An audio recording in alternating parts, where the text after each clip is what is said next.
Hi guys, this is Nishant from Simply Interiors. We're here with another episode from the kitchen series, and in this episode we will be talking about something which is the first thing probably that you guys look at when you are taking quotations from various vendors, various contractors for your kitchen work. This is how to calculate the cost of a kitchen. Okay. Now in this episode we will be talking about the various aspects of a kitchen. What are the different things which you have to keep in mind? These individually will be taken up probably in different episodes, but we'll be talking about the different things which are taken in mind. What is it that is considered when the costing is done for a kitchen, and how usually a contractor is sending you the quotation when they're doing that. How usually are they keeping all these things into a single quotation? So to start with, the first thing we'll be talking about is the different material that goes into a kitchen. So now I have this kitchen behind me.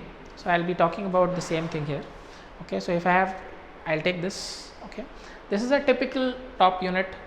There is a bottom part also, a typical top unit. So I'll be considering this part to showcase what is there in a kitchen. Okay, so the first thing is the framework inside.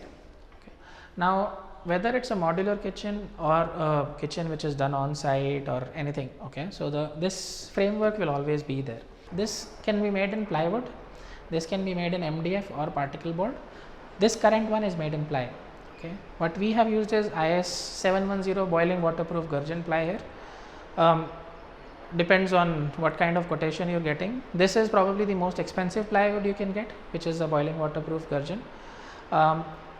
You can get marine ply or BWR, which is a little cheaper. You can also get plywood with neither BWR or BWP, which is even further cheaper. Then you have HDF, which is a high density fiber, which is basically denser than MDF, which is medium density fiber. Those can also be used. A lot of modular people also use particle board, okay, pre-laminated. Be careful of that, should not be used. Now the framework is supposed to be strong. Okay, it should be strong enough to be able to handle all the stuff that you're going to keep inside. Okay, and for that reason ideally it should be ply. Now this is the first part, and the first raw material which goes in is the ply. On top of that, this white color that you see is not actually ply, that is laminate. Okay, so the inside we normally use 0.8 or 0.7 mm laminates. These could be white or it could be other colors as well. A lot of people also do paint inside. Please avoid that, because paint is only there temporarily. Laminates are waterproof. Okay, so 0.8 mm laminate. Then the other thing which is there is these shelves, again made of the same kind, plywood plus laminate. The edges have edge banding. So internally these edges are a thinner edge banding which is in PVC. Okay, a lot of carpenters do put the same laminate here as well. There are certain disadvantages to that, which we will be discussing in a section on laminates, which is separate. Then this PVC edge banding is the third thing. The hardware. Okay, this is a hinge. The drawers will have channels on the sides. So this is the hardware which is very important. Okay, so this one is Hettich. Some local companies come, lot of different companies come, Hafele comes, there are a lot of different brands which are available. Hettich is a German brand which we normally use. Okay, so the hardware cost will be separate. Now the handles, obviously. Okay, so this handle, then this is the shutter.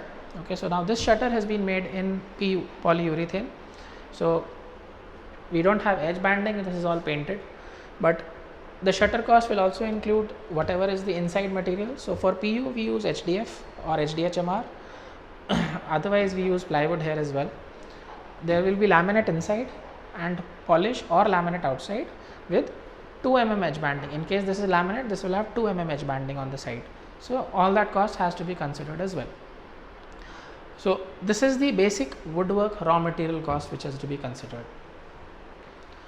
The other things which have to be considered are the various hardware which is going in. So a lot of hardware fittings. We will probably take you to one of the hardware showrooms and discuss those. It's a separate episode altogether.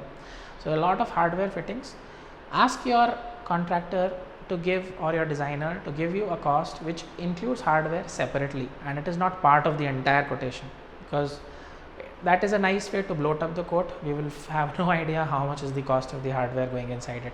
The hardware, by hardware what I mean is you might have some magic corners, you might have some pantry units, you might have baskets, you might have tandem boxes, you might have all those things. Those are different aspects, and please ask your contractor to give you separate cost. What we will be considering in this video is typically the cost of the woodwork, which I have already told you what all is included in that. Now the most common way in which you will probably get a quotation is in square feet. Okay. Now if there is somebody who is telling you this is what all I'll do and this is the bottom line, okay, 2 lakh rupees, 3 lakh rupees, whatever, some X amount, please tell them to give you a breakup. Okay, at least ask for square feet. Now what does square feet mean? Okay, so how do I measure square feet of a kitchen? So square feet, taking this example again, square feet means the height multiplied by the width. Okay, so I just take width from one end to the other, okay, for all the top areas, for all the bottom areas separately, multiply them with the height of the individual units. That is how square feet is calculated. So let's say this one is 1 feet, let's say, okay, this is 2 feet, so 2 feet multiplied by 1 feet is 2 square feet is the cost, is the area of this cabinet. Next, how do we come up on the pricing? The square feet rate is what I am talking about. The square feet rate is calculated keeping all the raw material in mind, the plywood inside, the laminate, the Fevicol, the hardware, the fittings here, the door, the handle, again the polish in this case, or laminate again, edge banding, everything. That is the cost of the raw material. Some considerations have to be taken in terms of wastage, because some might be wasted. There is a lot of chance that a lot of Fevicol might be wasted, there will be edge banding which will be wasted, etc. So those things have to be taken. That is the first aspect, the raw material. The second aspect is the labor cost, obviously. So because all this has to be taken together and somebody has to work on it. The labor cost could also include the cost of a factory in case there is some factory involved. In case the work is happening on site, then the cost of labor on site. Depending on which city you are from, the labor cost could be very different. Okay, so that is the second aspect to be taken into consideration. Third aspect is the miscellaneous expenses like transportation. Material has to be transported, GST has to be paid.